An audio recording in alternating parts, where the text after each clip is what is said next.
Ju përshëndes miq të dashur, shikues dhe dëgjues të videove të mia. Po vazhdoj me pjesën e 5 nga libri E Megjithatë jetojmë, kapitulli vogël për Stavrin e Madh. Heshja e kësaj elite para këtij absurditeti shtetëror duhet ishte më rëndë tronditse për shtetin, sesa protestat e komanduara sindikaliste për rritje pagash të punonjësve imagjinar. E ndjeja këtë urtësi dhe durim artisti, sa e shkoja në vilën thonjza të Stavrit. Një shtëpi e harruar në mes të një obori të harruar, që i dha rastin pronarit t'ia jepte me një qira simbolike artisti shqiptar. Më ngjante me një dekor natyral të sajuar, ku luhej seriali final i jetës stavrore. Këtë radhë, askush më ndalon të isha dhe unë një pjesë e këtij seriali të dhimbshëm e të madhërisëm njëkohësisht. Nuk pyesja për rregulla dhe për lajmërime vizitash, siç ndodh zakonisht në jetën greke, sepse edhe mikpritësi e pëlqente këtë të papritur vajtjeje. Ishte më e bukur kur në çastin e vajtjes shikoja kënaqësinë e Stavrit shoqëruar me thënien: "O sa mirë bëre që erdhe." Sesa para përgatitja e pritjes me lajmërime e telefonatash. Brenda rinim sa për formalitet takimi, se vendi ynë i preferuar ishte veranda. Aty e ndjenim lishmërinë dhe hapësirën shlose që bashkë me biseda dhe pirjen e kafesë çonin në një kulm kënaqësie me dëshirë përsëritse nga të dy palët. Për sa kohë isha i vetëm në Selanik, i vetmi që ronte me merakun tim për miran dhe djemkat ishte Stavri, sepse dhe i vetmi ishte që më dëgjonte me vëmendje shqetësim për çka i tregoja nga apokalipsi shqiptar. Ai kishte një forcë të përfytyrimit të ngjarjeve që i thosha, duke më çuditur me reagimin dhe mendimin e tij për to. A thua i kishte jetuar vetë realisht. Po ti kishe hyrë politikës, më tha në një nga takimet tona, do kontribuoje më shumë. Vendi toni duhen njerëz me virtute e të padjallëzuar, e jo palaçorvina që tallen me hallet e popullit. Nuk e sheh se ku ka ta ndisën të tërë, edhe ata që kujtojnë se kanë prekur majën e Olimpit, më keq do ta psojnë. Duke tundur kokën në shenja provimi, shpreha mendimin tim. Në fillimin e kthesës, të them të drejtën, simpatizova mendimin e avancuar demokratik. Bëra një lloj pastrimi të ndërgjegjes në drejtim të raportit teori-praktik, ku binda për humner mes tyre. Por i dashur Xhaxha, nuk po më pëlqente dyfytyrësia e njerëzve, që u ngrysën komunistë dhe u gdhin me flamurin e antikomunizmit. U ngrysën materialistë dialektikë dhe u gdhinë freudistë, hegelianë, e nga ta di unë se çfarë gjë tjetër. Do desha që më i tharët e teorisë marksiste-leniniste, që kishin mbrojtur tituj e grada shkencore, as e një vit para kthesës së madhe, së pari të dorëzonin titullin e të bënin një katharsis të vetvetes, e pastaj të na dinin me flamurin e ndryshimit.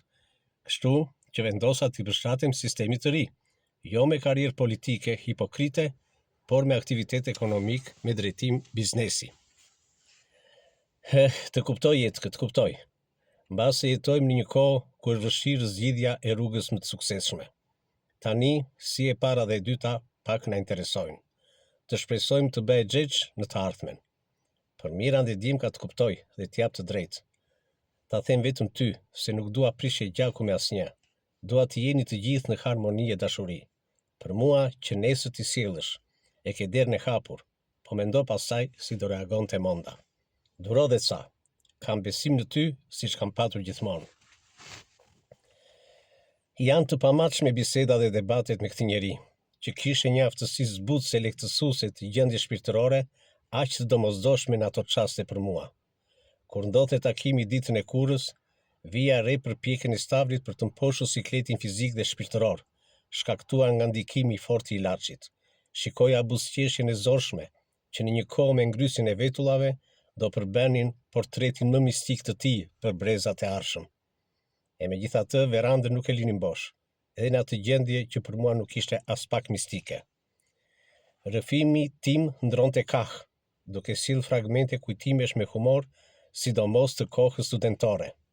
Në pjesë më të madhe të kësaj kohe, fal xhirimeve në Tiranë, kisha fatin të takohesha shpesh me Stavrin në pikën tonë të takimit te Hotel Arbëria, ku dhe banonte përkohësisht.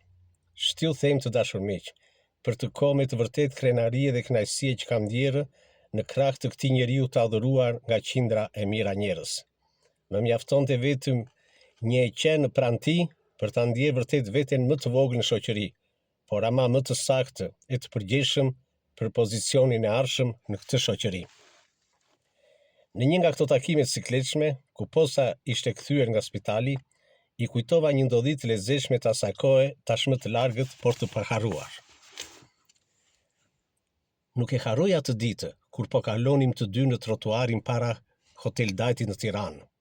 Për ty Xhaxha ishte diçka e zakonshme edhe ajo ditë, kurse për mua, të them të drejtën, ishte sa zhgënjyse, aq dhe domethënëse.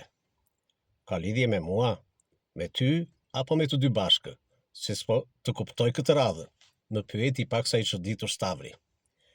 Qesha dhe vazhdova më tej.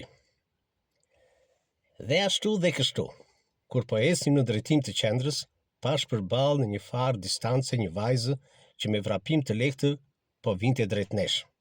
Bo, thash me vete, do jetë ndonjë shoqja ime që më simpatizon, ose ndonjë e shkreur që i pëlqeva si djalë dhe bën ndonjë budallallëk para teje. Të them të drejtën e humba të ruan dhe s'dija ç'të por ama në vetvete ndjeva dhe një lloj kënaqësie, që xheq isha në paraqitje.